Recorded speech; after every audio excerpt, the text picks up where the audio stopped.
This is the morning reading for October 20th from Charles Spurgeon's Morning and Evening. The verse for the day is Ephesians 4:15. Grow up into Him in all things.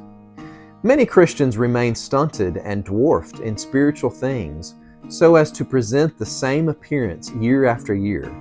No upspringing of advanced and refined feeling is manifest in them. They exist but do not grow up into Him in all things.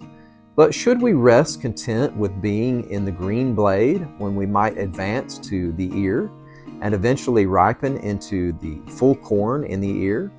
Should we be satisfied to believe in Christ and to say, I am safe, without wishing to know in our own experience more of the fullness which is to be found in Him? It should not be so. We should, as good traders in heaven's market, covet to be enriched in the knowledge of Jesus. It is all very well to keep other men's vineyards, but we must not neglect our own spiritual growth and ripening. Why should it always be winter time in our hearts? We must have our seed time, it is true, but oh, for a springtime, yea, a summer season, which shall give promise of an early harvest.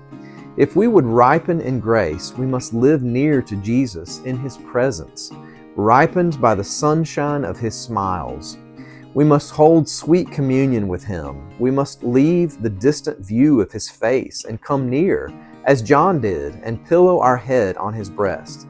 Then shall we find ourselves advancing in holiness, in love, in faith, in hope, yea, in every precious gift.